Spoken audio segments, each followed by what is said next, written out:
Dados todos os nossos recados, convido você a abrir a sua palavra comigo em Lucas capítulo 8. Lucas capítulo 8. O bom de pregar em série é porque a Bíblia já vai estar aberta para a igreja, né? Eu estou olhando aqui, a maioria de vocês já estava com a Bíblia até aberta. Eu falei assim, gente, que povo rápido para achar. Mas não, é que eu já estava até aberto o texto, já sabia o que ia ser. Então o povo já vem para a igreja sabendo o que espera. E aliás, eu sei porque vocês não vieram semana passada, tá? Porque eu anunciei que eu ia pregar, aí vocês não vêm na igreja. Não, o Rodrigo ia falar sobre demônio hoje, então hoje não é o dia não. Eu vou ficar em casa. Mas creio que todo mundo achou aí, capítulo 8 do livro de Lucas, nós continuamos com a nossa série. E a gente está caminhando, de pouquinho em pouquinho, já caminhando. Já chegamos no capítulo 8, né? Vocês pensaram que a gente nunca ia chegar no capítulo 8, que eu sei. Vocês pensam essas coisas de mim. Mas, Lucas, capítulo 8, versículo 40 até o 56, e diz assim a palavra de Deus.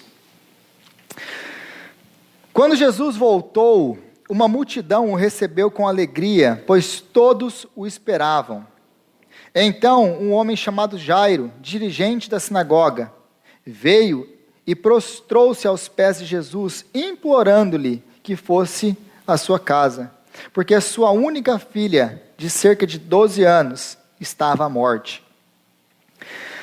Estando Jesus a caminho, a multidão o comprimia, e estava ali certa mulher que havia 12 anos, vinha sofrendo de hemorragia, e gastara tudo o que tinha com os médicos, mas ninguém pudera curá-la. Ela chegou por trás dele, tocou na borda do seu manto e imediatamente cessou a sua hemorragia. Quem tocou em mim? Perguntou Jesus. Como todos negassem, Pedro disse, Mestre, a multidão se aglomera e te comprime. Mas Jesus disse, alguém tocou em mim, eu sei que de mim saiu poder. Então a mulher, vendo que não conseguiria passar despercebida, veio tremendo e prostrou-se aos seus pés. Na presença de todo o povo, contou o que tinha tocado nele e como fora instantaneamente curada. Então ele lhe disse, filha, a sua fé a curou, vá em paz. Enquanto Jesus ainda falava, chegou alguém da casa de Jairo, o dirigente da sinagoga, e disse, sua filha morreu, não incomodes mais o mestre. Ouvindo isso, Jesus disse a Jairo, não tenha medo, tão somente creia e ela será curada. Quando chegou à casa de Jairo, não deixou ninguém entrar com ele, exceto Pedro, João, Tiago e o pai e a mãe da criança. Enquanto isso, todo o povo estava se lamentando e chorando por ela. Não chorem, disse Jesus, ela não está morta, mas dorme.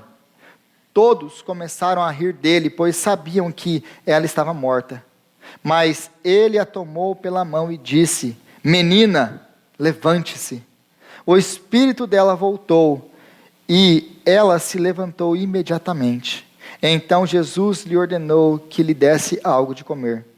Os pais dela ficaram maravilhados, mas ele lhes ordenou que não contassem a ninguém o que tinha acontecido. Até aqui, palavra de Deus. De antemão, gostaria de avisar que eu não vou pregar esse texto todo hoje. Então, se você quer ouvir essa parte 2 dessa mensagem, você volte na semana que vem. Mas hoje nós vamos lidar então, porque aqui se você percebeu, se você prestou atenção no que a gente está lendo, tem 2 milagres. Tem 2 histórias que estão correndo de maneira paralela, uma do lado da outra. Estão entrelaçadas. Tem o objetivo delas estarem juntas aqui, como nós vamos ver. Mas então nós vamos começar hoje e nós terminamos na próxima semana. Então, nós começamos a ver, e a primeira coisa que você encontra nesse texto aqui, é que a gente tem que lembrar do que está acontecendo no capítulo 8. Porque no capítulo 8 nós já temos Jesus, ele acalmando a tempestade. Lembra de Jesus? Jesus leva os seus discípulos para o outro lado, E no meio desse caminho, no meio da travessia do lago, eles enfrentam aquela tempestade, passam por tudo aquilo que eles estão passando. E Jesus acalma a tempestade. Eu gosto muito de ter um desenho que a Sofia e a Alice, elas assistem e passa esse episódio de Jesus acalmando a tempestade. Aí os discípulos acordam Jesus no barco, Jesus levanta, ele olha, ele faz assim, ó, shh, shh, shh, shh. Ele não fala nada no desenho, ele só faz shh, e o mar se acalma. Porque basicamente é isso que Jesus faz. Ele só se levanta e com autoridade ele ordena, e o mar se acalma e os ventos cessam. Quando ele termina de passar por tudo aquilo, por aquela tempestade, ele chega na região de Gadara, ou do famoso encontro com o endemoniado chamado Legião, o homem que estava endemoniado por uma legião de demônios, que foi exatamente o que vocês perderam na última semana. Então, Jesus ele expulsa agora, ele entra em contato, em conflito, depois de acalmar a tempestade, de mostrar que ele tem autoridade, poder completo, supremo, sobre as forças da natureza. Agora ele enfrenta o quê? Ele enfrenta uma legião, um exército de demônios. Se você se lembra do nome legião, nós temos ali que uma legião foi um nome usado para as legiões, ou para o exército romano, para o batalhão romano de soldados, que variava de 2 a 6 mil soldados. Geralmente a média era 5 mil soldados que existiam, que continham uma legião romana.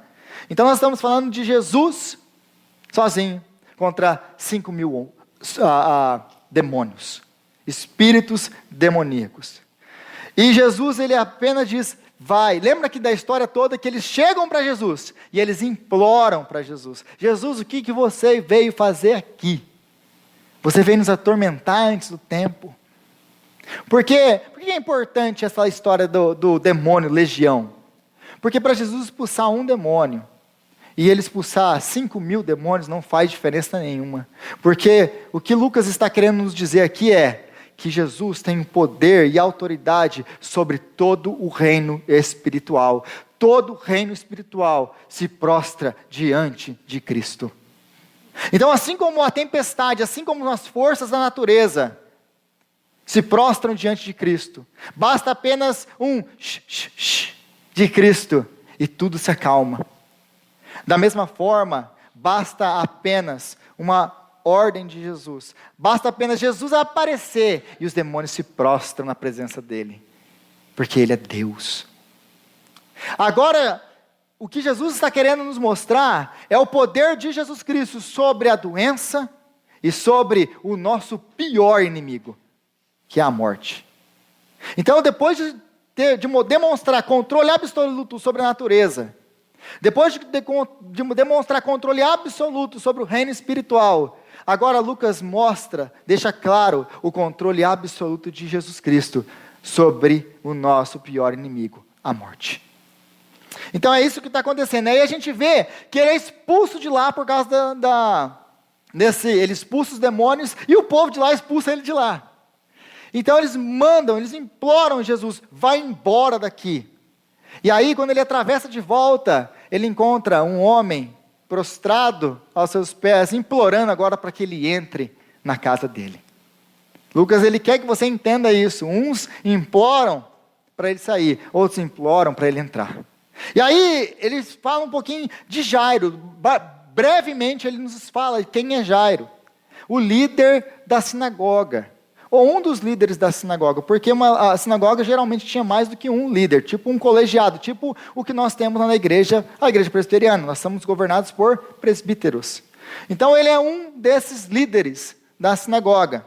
Então ele é um líder respeitado, ele é um homem conhecido, todo mundo conhece o líder religioso da cidade, porque são homens influentes, são homens que muitas vezes são ricos, têm posses, são homens que temem a Deus, são homens que quando eles passam na rua, todo mundo se curva em reverência. São homens de alto status social. Homens de posição elevada. Homens que por causa de tudo isso, aos olhos das pessoas, têm o favor de Deus. São homens que as pessoas olham e falam, não, esse é um homem de Deus, né? Esse é o homem que tem o favor de Deus. Por causa de tudo isso, porque nós olhamos para as pessoas com um padrão humano, e não como Deus olha. E nós olhamos e pensamos, nossa, aí ó, um homem de Deus, um homem temente a Deus, um líder religioso, um homem influente, um homem rico, é claro que a bênção do Senhor está sobre a vida dele. E muitas vezes, quando nós estamos na posição de Jairo, o que acontece conosco é que nós achamos mesmo que nós somos a última batatinha do pacote. Que a gente é mesmo eu sou isso aí mesmo. A gente quase flutua, né? Aí as pessoas encontram a gente, cumprimentam a gente, né? E aí, reverendo. E aí a gente dá aquele tapinha nas costas, nossa, que sermão abençoado. Baixa nas costas, aí a cabeça que infla, né? A gente tem essa tendência mesmo de se achar. E aí, em consequência disso, a gente começa a pensar que Deus me deve mesmo, porque eu sou, né? Olha eu aqui. Esse é um dos nossos problemas. Mas, esse homem, ele nunca tinha estado na presença de Jesus antes, no sentido como ele chegou aqui, porque o que o texto nos fala aqui no versículo 41, é que ele chega para Jesus, ele se joga aos pés de Jesus, e ele implora a Jesus, Jesus, vem para a minha casa. Por quê? Porque a minha filha, a minha única filha está doente, está à morte, vem e cura ela, Jesus. Esse homem, lembra que Jesus agora está na Galileia. Esse homem provavelmente conhecia muito bem Jesus. Esse homem já tinha provavelmente visto Jesus pregar. Esse homem provavelmente já tinha visto Jesus curar. Ele sabe quem é Jesus. Mas ele nunca antes havia se prostrado aos pés de Jesus.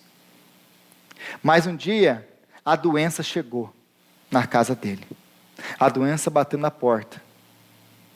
E então ele se prostrou aos pés daquele que podia e pode curar e transformar a pior de todas as situações. Então, ele vai para Jesus, buscando em Jesus.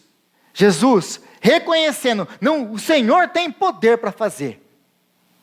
E muitas das vezes, gente, esse é o jeito que nós chegamos a Deus, que nós vamos a Deus. É por isso que muitas vezes Deus permite que nós passemos pelas tempestades da vida, para a gente nos aproximar. Quantos de nós aqui não chegamos na igreja dessa maneira? Quantos de nós aqui não chegamos na igreja como Jairo? Deus, tem misericórdia de mim, por causa dessa ou dessa situação. Porque Deus permite que nós passamos pelas tempestades, pelas doenças da vida, pelos caos das vidas, para a gente se prostrar diante dele, se prostrar e reconhecer que ele é Deus. E aí a gente começa a ver uma coisa que é, aos nossos olhos, os atrasos de Jesus. E os atrasos de Jesus, eles começam a nos ensinar muita coisa, e algumas lições que a gente vai aprender nesse texto aqui. Porque o que acontece, depois que Jesus encontra com ele, Jesus, não, tá bom, vou lá. E aí Jesus, ele começa então a caminhar, dali do encontro dele, da beira da praia talvez, e vai indo à casa de Jairo, que provavelmente era um lugar perto. Contudo, o que acontece? Gente, sempre tem uma multidão seguindo Jesus. Uns querendo acusar ele, uns querendo receber milagre, uns querendo ver o que ele vai fazer, os curiosos, e tem uns discípulos. Então Jesus está sempre acompanhado de uma multidão. Sempre. E aqui não é diferente. Aí Jesus decide ir com ele, aí vai aquela multidão, vamos lá ver Jesus curar a menina, porque tem uns curiosos, e aí os curiosos já juntou, aí aqueles que são contra Jesus também já juntou, aí os discípulos estão ali, e tem um monte de outras pessoas que também querem um milagre. E aí Jesus, ele vai andando, mas por causa da multidão, o seu andar é muito lento. Ele não consegue desenvolver, ele não consegue andar rapidamente, ele não consegue andar como qualquer um de nós pode andar livremente. Talvez a melhor ilustração para você entender o que Jesus está passando aqui, Você já viu jogador de futebol famoso, ou atriz, ou cantor famoso, chegando em aeroporto? Chegou? Já viu ou não?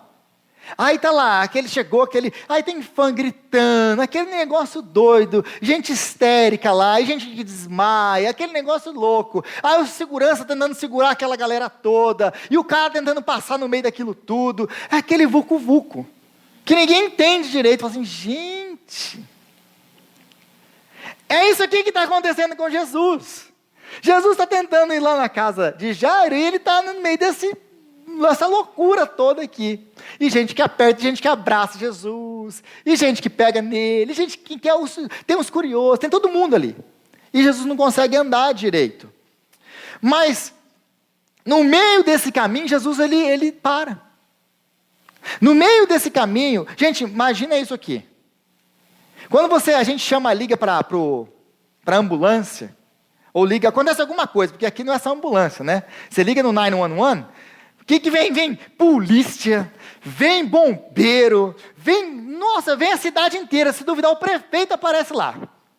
Todo mundo vem. Ah, mas é meu gato que estava preso ali, eu só queria, uma escada. E vem todo mundo.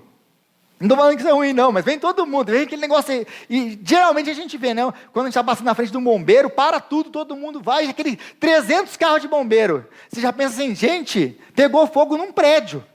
Porque vai aquele monte, aquela barulhada e não sei o quê. Aí imagina isso aqui, aí os discípulos na hora já ligaram a sirene, já começaram, vamos, que a gente precisa ir na casa do Jairo. E todo mundo montou no carrinho do bombeiro e vamos embora. Mas de repente Jesus manda parar todo mundo. Não, para tudo. Por quê? Alguém me tocou. Alguém me tocou. Aí você vê aqui um problema. Por que tem um problema? Porque se está todo mundo fazendo... Se essa situação que Jesus está passando, que eu acabei de descrever, Jesus, é lógico que alguém te tocou. Que conversa é essa, Jesus? E aí Jesus ele para dar atenção para uma mulher que o texto depois vai nos dizer que sofria há 12 anos com uma doença crônica que não passava. Só que, gente, para e pensa agora um pouquinho.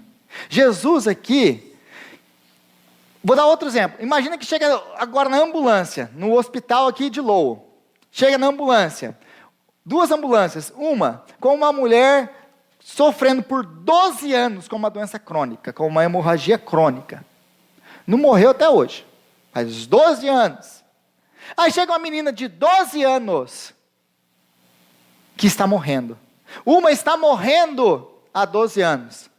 A outra, com 12 anos, está morrendo.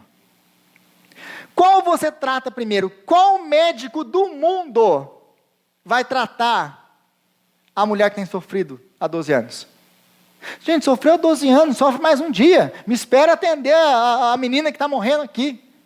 Estou errado ou estou certo? Porque o que acontece? Se a menina morre, o que acontece com o médico? Ele é processado. É por isso que os médicos, muitas vezes, aqui nos Estados Unidos, eles têm um seguro muito alto, porque acontece muito. Eles são processados toda hora. Então, Jesus, ele para toda a sua comitiva para tratar de uma mulher dessa. E os discípulos, então, eles se irritam com Jesus. Por quê? A resposta aqui que Lucas vai dar aqui não é tão clara do por que os discípulos são tão ásperos com Jesus, tão rudes com Jesus. Mas Marcos, ele deixa mais claro essa resposta rude deles. Porque lá em Marcos, diz assim, Jesus ele pergunta, quem tocou o meu manto? Gente, outra coisa, para e pensa, quem tocou o meu manto? Você está andando, a gente não anda de manto mais, mas as mulheres, anda de saia, tu está de saia. Alguém rela na borda da sua saia, você vai sentir? Não tem, só se a pessoa segurar você para trás. Mas se a pessoa colocar a mão, tocou, soltou, você sente. Nem se você estiver sozinho a pessoa, você sente. Aí Jesus falou assim, alguém tocou meu manto. Aí os discípulos já perdem a cabeça, né? vês a multidão aglomerada ao teu redor e ainda perguntas: quem tocou em mim? Em outras palavras, parafraseando os discípulos, Jesus, você está de brincadeira, né? Ele só pode estar de brincadeira. Você está andando, esse monte de gente te apertando, te beijando, subindo em cima de você. Todo mundo, você não é quem não. Então a pergunta certa, Jesus, é quem não tocou em você. Porque está todo mundo tocando em você. Essa é a verdade. E eles estão nervosos. Aí a gente não entende o porquê que eles estão nervosos muitas vezes. A gente não entende por que eles se iraram, por que eles dão uma resposta dessa com Jesus. Por que eles dão essa resposta para Jesus? Gente, a gente tem que entender que, lembra do que eu falei no começo sobre a visão de Jairo? Quem era Jairo perante a sociedade? Um homem influente. Um homem de uma posição elevada, um líder religioso respeitado, um homem que teme a Deus. Aí, Jesus concorda em ir curar a filha desse cara. Os discípulos são todos o quê? Estão felizes, vamos se envolver agora, finalmente, né, Jesus? Porque você só lida com pobre necessitado. Nossa, eu nunca vi. Mas agora finalmente vai ter um riquinho para a gente ir lá, ou alguém mais influente, quem sabe a gente consegue uma posiçãozinha mais legal, porque não está muito assim, muito legal andar assim, né, com você. Você faz um monte de coisa legal e tudo, mas é só pobre, é só viúva, é só quem não tem nada. Aí eles estão felizes da vida que eles vão conseguir, né, ter uma... Agora quem sabe vem um reconhecimentozinho aqui, estamos aqui. Rodrigo, você ficou doido, de onde você tirou isso no texto? Do próximo capítulo, do capítulo 9. Porque se você não acredita em mim, você acha que eu estou inventando isso? Você lê o capítulo 9. Porque no capítulo 9 eles vão começar a brigar entre eles para saber quem é o maior. Eles ainda têm padrão de reino do mundo. Jesus, quem que vai sentar à sua direita? Quem que vai sentar à sua esquerda? Se você lê os paralelos do evangelho, você vai ver, a mãe de um vem, permita que o meu filho sente um à sua direita e outro à sua esquerda. Mulher, você não sabe do que está falando, não. Jesus, quem vai ser o maior no seu reino? Vocês não entenderam nada ainda. Depois de tudo isso, vocês não entenderam nada ainda. Então os discípulos, eles têm isso ainda neles. Eles ainda têm, Deus vai tratar. Mas eles ainda têm isso neles. Essa visão de olhar para o mundo e valorizar aquilo que o mundo valoriza. Então eles estão felizinhos, é por isso que eles dão essa resposta ríspida para Jesus. Você está de brincadeira, né, Jesus? Vamos, bora, para curar lá a menina, olha o cara aí esperando. Mas Jesus fala o quê? Para um líder religioso, um homem respeitado, fala assim: você pode esperar lá fora que eu tenho uma conversa para fazer com essa mulher aqui? E trata com ela, Da mulher a gente fala semana que vem. Então, os discípulos, eles têm essa maneira de olhar, eles veem isso, né? Eles veem esse jeito de avaliar as coisas do mundo com as coisas do mundo. Eles olham as pessoas importantes e falam: olha, esse aqui é o importantão, então a gente tem que ir lá, tem que valorizar, né? Eles têm ainda esse jeito de avaliar o mundo. Aí Jesus, ele ainda estava falando no versículo 49, porque não foi só uma paradinha. Ele ainda está falando, quando chega o quê? Chegam mensageiros da casa de Jairo. Falando o que para Jesus? Jesus, não incomodes mais o mestre, a sua filha morreu. A sua filha morreu. O pior aconteceu. O pior pesadelo de Jairo aconteceu. E perceba, o que a Bíblia está falando aqui no versículo 49, Jesus ainda estava falando quando eles chegaram. Ou seja, essa parada de Jesus não foi uma paradinha, gente. O cara decidiu conversar, bater um papo, né? Aquela pressa do mundo de ser Deus. Porque Deus é aquele Deus. Vocês já imaginaram Deus com pressa? É Deus com pressa. Deus está ali e Ele quer conversar com a mulher, Ele quer entender o que está acontecendo. E se os discípulos estão nervosos, como que está agora Jairo? Vocês já pensaram no sentimento de Jairo? Porque a gente passa essas passagens, a gente lê muito rápido isso aqui tudo, e a gente pensa assim: legal, Jesus vai lá e vai curar. Jesus fala para ele: não temas, e Para agora, para e pensa no que você acabou de ler. Os mensageiros chegaram e falaram para Jairo: Jairo, a sua filha morreu, não incomodes mais o mestre. O mundo dele acabou naquela hora. O pior pesadelo da vida de um pai aconteceu. Ele perdeu a filha de 12 anos. Você consegue imaginar o coração de Jairo? Você consegue imaginar aquilo que passou na cabeça de Jairo, olhando para Jesus, ainda falando com aquela mulher? Se ele não tivesse parado, a minha filha não teria? Faz sentido isso? E aqui agora ele está com aquele multidão de sentimentos corroendo ele. Ele não sabe se chora, ele não sabe se ele grita, ele não sabe se ele cai no chão desesperado, ele não sabe o que ele faz. E Jesus ouve isso, porque Jesus estava falando. Chegaram e falaram para Jairo, não falaram para Jesus. Jesus ouve eles dando a notícia. Jesus olha para a cara dele e fala o que para ele? Não temas. Crê somente. Então Jairo, ele tinha criado uma expectativa.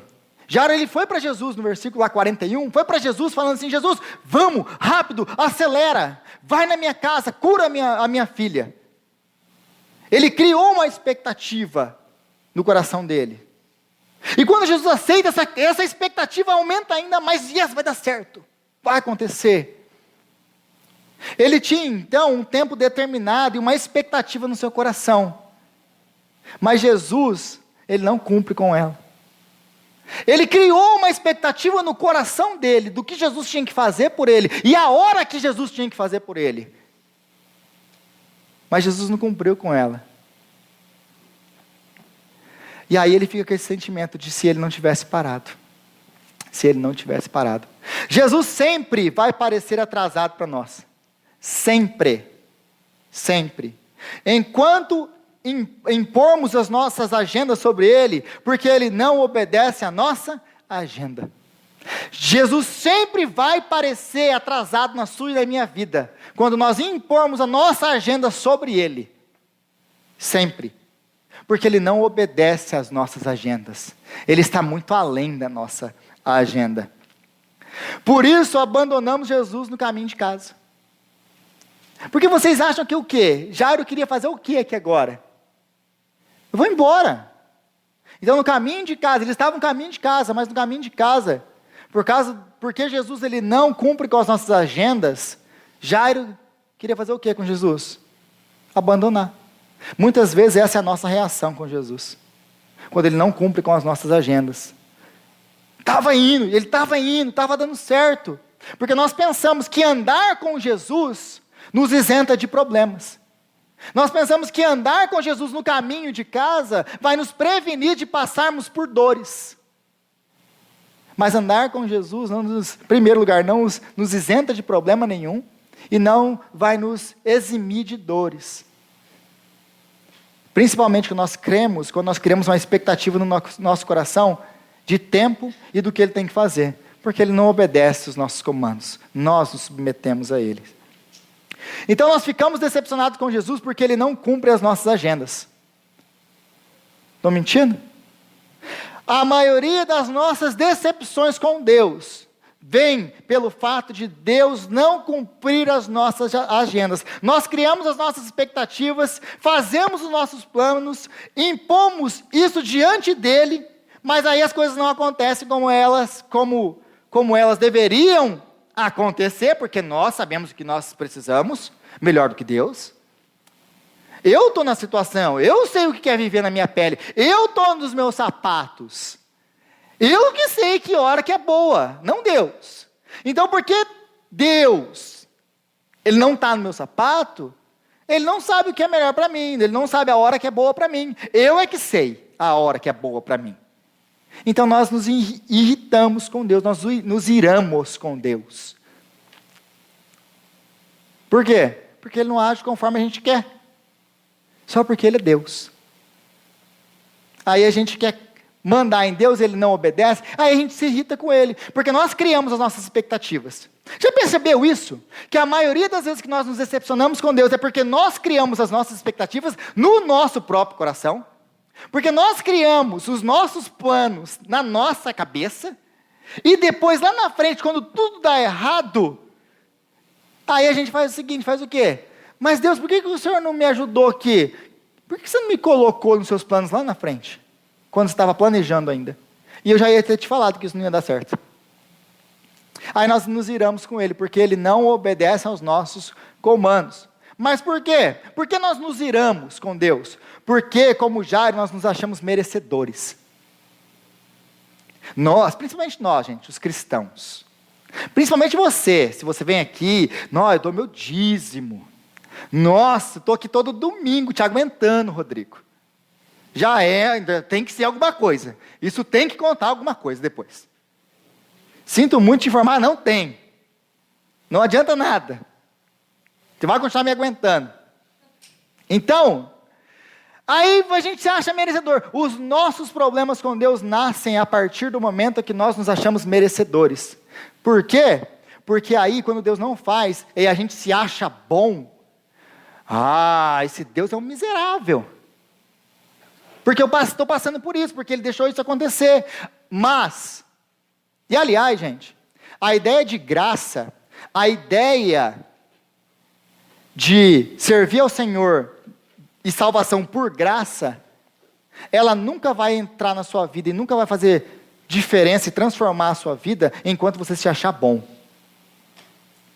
Enquanto você se achar bom, e aliás essa foi uma grande discussão da quinta-feira no nosso grupo de estudos com os novos membros, enquanto você se achar bom, a ideia de graça nunca vai transformar a sua vida. Porque sabe as pessoas que passam pelo porquê elas passam, e elas dão glória a Deus, porque a Kate estava contando para a gente na quinta-feira de uma amiga dela, a Flávia estava contando. A Flávia estava contando de uma amiga dela que está passando por uma luta com o câncer. E as pessoas que conversam com ela, falam assim, mas essa mulher não está doente. Porque ela está aí, está sorridente, está feliz, ela está confiante no Senhor, e não confiante que vai sarar de tudo isso, não. Confiante que se tudo der errado, o máximo que a morte pode fazer com ela é levá-la para mais perto de Deus. Aí a gente vê Jó respondendo, Deus deu, Deus tirou, louvado seja o nome do Senhor. A gente pensa que aquilo ali é uma coisa que ninguém é capaz de fazer. Sim, é capaz de fazer, mas só é capaz de fazer quando nós paramos de achar que nós somos merecedores de alguma coisa. Porque enquanto você se achar bom, você achar que Deus te deve alguma coisa, e Deus não nos deve nada. Aliás, Ele deve sim, perdão. Ele deve uma coisa para nós pecadores, inferno. Porque se Ele é justo, a única coisa que Ele tem que fazer conosco é nos mandar todos para o inferno. A grande pergunta não é porque Deus manda alguém para o inferno. A grande pergunta é se Ele sendo justo, se Ele sendo bom, se Ele sendo santo, por que Ele perdoa a nós? Por que Ele nos trata com bondade? Essa é a pergunta. A pergunta é porque Ele é tão gracioso conosco. Então, quando nós entendemos quem nós somos, a graça começa a nos transformar. Porque aí podemos passar por todo tipo de dificuldades na nossa vida, de sofrimento na nossa vida. E a gente vai passar como? Como a amiga da Flávia. Deus, glória seja dado o seu nome. Por quê? Porque o que eu mereço é muito pior do que isso aqui. O fato de eu estar respirando ainda é graça do Senhor. Então, se o Senhor deu, o Senhor tirou. O Senhor me deu minha saúde, o Senhor tirou. Louvado seja o nome do Senhor. Só pode dizer isso quem entendeu que diante de Deus, Deus não te deve nada. Eu disse isso várias vezes e eu continuo dizendo. Não se barganha com um Deus que não precisa de nada. Ele não precisa de você, Ele não precisa de mim. Tudo que nós temos na nossa vida é graça de Deus. Graça. No dia que você entende... Rodrigo, você é muito duro nas suas pregações. É? É porque eu quero que você ame a Deus. Porque não tem outro jeito de amar a Deus. Sabe por que o evangelho da prosperidade é tão perigoso? Porque você chega na igreja que prega esse tipo de evangelho, que não é evangelho, deixa eu falar isso bem claro, que não é evangelho. Você vai ter, determina e Deus vai fazer. Você pode, você é cabeça, não é cauda. Sabe qual que é o problema de tudo isso? Primeiro, porque é contra a Bíblia.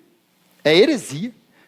Mas em segundo lugar, é que Jesus ele não obedece esse tipo de imposição.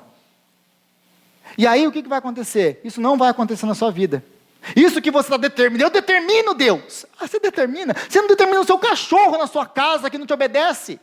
Você quer determinar Deus? Você está de brincadeira. Eu determino Deus. Aí Deus fala assim, ah, meu filho, você não sabe o que está falando. E aí Deus não se encaixa nos nossos planos. E aí a gente faz o quê? Depois de escutar esse tipo de falso evangelho. Se ira com quem? Com Deus. Aí a gente vai falar que é Deus que não cumpriu, que é Deus que é ruim. Não vai falar que a pregação está errada. É Deus que é ruim. Então, se nós impusermos a nossa agenda sobre Jesus, nós sempre nos sentiremos rejeitados por Ele, e a culpa disso é nossa. Se você impuser a sua agenda sobre Jesus, você vai se sentir rejeitado por Ele, e a culpa é sua, porque Ele não tem nada com a sua agenda. Ele tem uma agenda para a sua vida, é você que tem que se encaixar na dele, não Ele na sua. Porque Ele não obedece à nossa agenda. Ele sabe coisas que nós não sabemos. Aliás, gente, a gente para, a gente pensa, a gente olha tudo isso aqui, e sabe o que é o nosso problema? A gente pensa assim, eu sei o que é melhor para a minha vida, eu sei o que Deus tem que fazer na minha vida. A gente pensa isso. Eu tenho a visão do todo, eu estou vivendo isso. Esse é o problema. Ele não está vivendo nos nossos sapatos, e ele tem a visão do todo, porque ele tem a visão do geral, de tudo que está acontecendo. Ele sabe de coisas que você não sabe. É por isso que ele não faz aquilo que você está pedindo. E glórias a Deus, porque Deus, Ele não nos dá aquilo que nós pedimos. Ele nos dá aquilo que nós pediríamos, se nós soubéssemos aquilo que Ele sabe. Deus nos dá aquilo que nós pediríamos, se nós soubéssemos aquilo que Ele sabe. Isso é a intercessão do Espírito Santo. É aquele negócio que você está escrevendo sua oração, e está lá, e a vozinha treme. Ô Senhor! Né? Tem uns de vocês que estão assim. Tem uns que não estão nem orando. Quando você está tremendo a vozinha, continua tremendo a vozinha. E aí você está lá, tremendo a vozinha, Senhor, eu preciso disso. Aí o Espírito Santo, Ele anota a sua oração. Aí ele beleza, ele pega, fecha o pacote vermelho, a carta vermelha. Aí ele pula ele pega um outro pacote, ele pega um outro envelope, um envelope azul. Aí ele escreve, Deus, ele orou isso aqui, mas o que ele quer dizer isso aqui? Glória a Deus pela ação do Espírito Santo e pela intercessão do Espírito Santo. Porque se nós fôssemos atendidos nas nossas orações, meu irmão, minha irmã, o que seria da sua vida hoje? O que seria da sua vida hoje? Estou cansado desse negocinho, aquela oração, né? Deus, eu quero te conhecer mais, eu quero ser mais íntimo de ti, eu quero ter uma experiência maravilhosa com o Senhor. Falei isso terça-feira, na quinta-feira, aliás, para o curso Novos Membros. Toma cuidado com o tipo de oração que você faz para Deus. Porque essa, por exemplo, é uma oração muito perigosa de fazer para Deus. Muito perigosa. Porque se você perceber, se você está lendo a sua Bíblia corretamente, as pessoas que mais se aproximaram de Deus, aos olhos humanos, elas tiveram a vida mais que se pode imaginar. As piores. Quer um exemplo? Apóstolo Paulo. Se o amor de Deus é demonstrado através de riqueza, fartura, bênçãos, e todas essas coisas que a gente gosta, carro, casa e etc, e mandar dinheiro lá para o Valadares. Se o amor de Deus é baseado nisso, Deus odiou o apóstolo Paulo. Porque a história de Jó, a gente gosta da história de Jó. Sabe por que a gente gosta da história de Jó? Não, aquela primeira parte a gente não gosta muito, não. Aquele negócio de conhecer a Deus, no meio de todo aquele sofrimento lá, não é para nós, não. Deus matar os 10 filhos. Gente, se Deus matar um filho seu, eu nem sei se você está aqui na segunda-feira, não, domingo que vem. Deus matar os 10? Ele perdeu tudo. Quem que é o homem mais rico hoje? É o Elon Musk, é o mais rico de todos, né? Talvez, eu não sei. Perdeu tudo, da noite para o dia, não tem mais nada. Você vai ver ele aí no centro de Lou pedindo dinheiro lá. Nossa, é um miserável isso aí. Deus odeia isso daí. Então, se o padrão de Deus, para mostrar na nossa vida o amor dele, é dinheiro, fama, aquela casa que você quer, o carro, casamento legal, um monte de filho, etc., e não aconteceu, você sempre vai se sentir rejeitado por Deus. Mas o padrão de Deus, de demonstrar o seu amor, é que há 2000 anos atrás, Ele entregou o seu único filho para morrer por você na cruz. Para te salvar dos seus pecados, para que você tenha a vida eterna. Não é a sua melhor vida aqui e agora, é a sua melhor vida pela eternidade. Então não confunda a sua agenda imposta a Jesus com fé em Jesus. Outra coisa que acontece muito, mas não aqui em Lou. Graças a Deus aqui nunca aconteceu isso, né? Que a gente é uma comunidade santa, né? Não confunda a sua agenda imposta a Jesus com fé em Jesus. O que é isso, Rodrigo? O que você está falando? Do que é isso? Vou te explicar. Mais uma vez, você faz os seus planinhos. E muitas vezes não é nem um plano muito santo assim. E você sabe disso. É um plano meio cabuloso. Você fala assim, Deus, me ajuda, que estava conversando com um irmão essa semana, que um outro homem foi falar com ele, se dizendo crente, se dizendo pastor, e falou assim, não, mas me dá uma ajudinha aqui na minha contabilidade. Não, mas não posso fazer isso aqui, isso é ilegal. Não, mas não tem problema. A gente pode fazer. A gente pode, tá tranquilo, pode fazer. E aí a gente começa a confundir as coisas com Deus. A gente começa a confundir as coisas. Então não confunda a sua agenda com fé. Porque aí você faz os seus planinhos, confia lá, coloca tudo bonitinho, faz tudo aquilo que você tem que fazer. Até se aconselha com outras pessoas que concordam com o que você tem para falar. Aliás, a gente pode perceber que gente que quer se divorciar, por exemplo, sempre se ajunta com gente que concorda com o seu divórcio. Nunca com gente que vai contra. Já perceberam isso ou não? Nós sempre queremos pessoas ao nosso lado que concordem com aquilo que nós falamos e pensamos e queremos fazer. Sempre. Aí a gente junta aquela galerinha toda, cria essas monte de expectativa e a gente coloca na mão de Deus. Deus, e você tem 3 meses para fazer isso. Porque eu não canso de repetir essa história. Aquele homem que veio para a igreja, e ele veio durante 3 meses assiduamente, e de repente ele foi embora. Aí você liga para ele, mas o que aconteceu, meu irmão? Porque aconteceu alguma coisa? Não estou te vendo mais na igreja e tal? Não, eu estava com esse problema, eu dei 3 meses para Deus responder, resolver o meu problema. Ele não respondeu, eu saí. Então você não confunda a sua agenda com fé. Porque aí você faz as suas coisas, aí você fica ansioso. Deus tem que responder, eu vou orar todos os dias, e Deus, eu vou orar, e Deus vai ter que me responder. Se não for da vontade dele, ele não vai te responder. Se for para o seu mal, ele não vai te responder. Se é contra a palavra dele, se é contra a vontade dele, ele não vai te responder. Amém? Amém. Glória a Deus por isso. Porque ele sabe o que é melhor para a sua vida. Então você determina aquilo que Jesus tem que fazer por você, e quando ele tem que fazer por você. Não é só o que, é quando. Jesus é semana que vem. É semana que vem. E depois você fica ansioso esperando. Mas aí isso não acontece e você fica furioso com Jesus. É assim que funciona.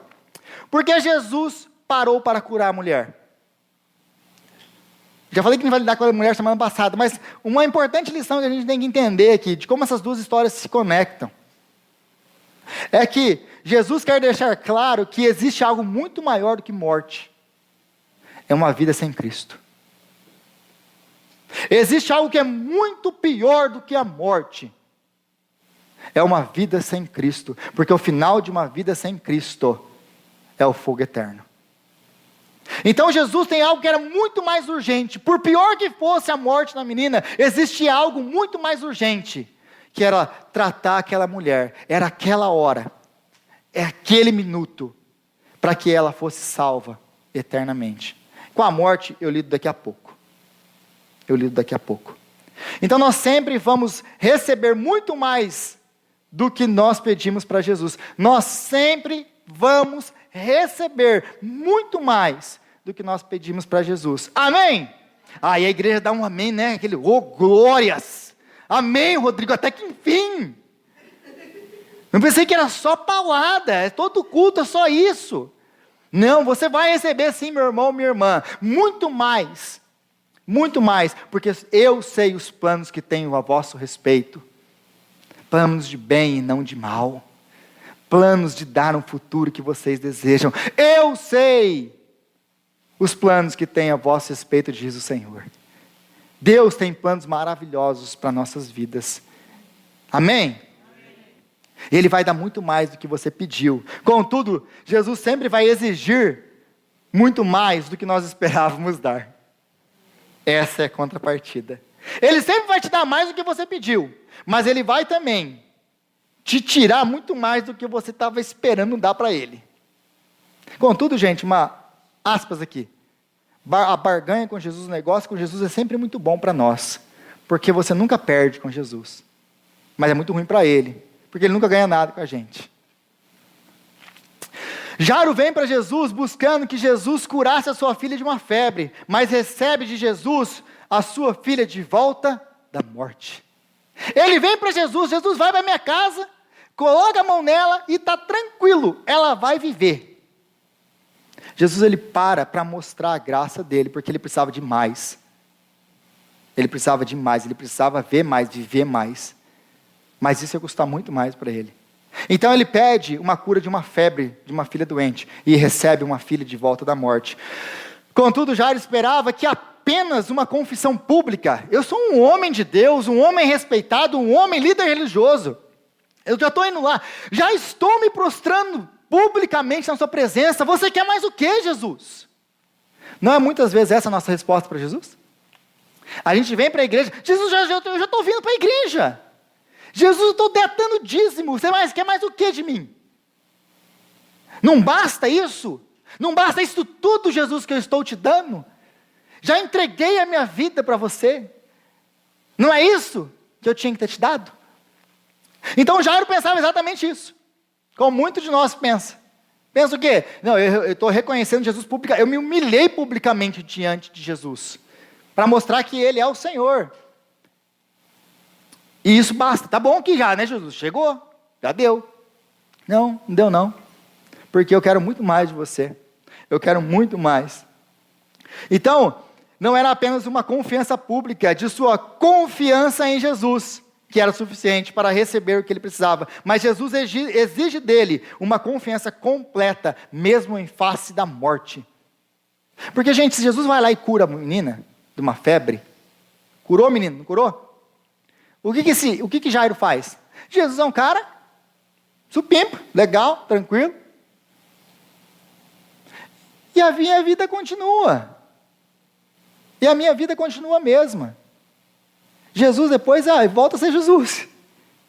Mas Jesus queria transformar a vida dele, porque ele precisava experimentar Jesus mesmo em face da morte. Então o que Jesus nos ensina com tudo isso é: não venha a mim esperando apenas ter as suas necessidades respondidas.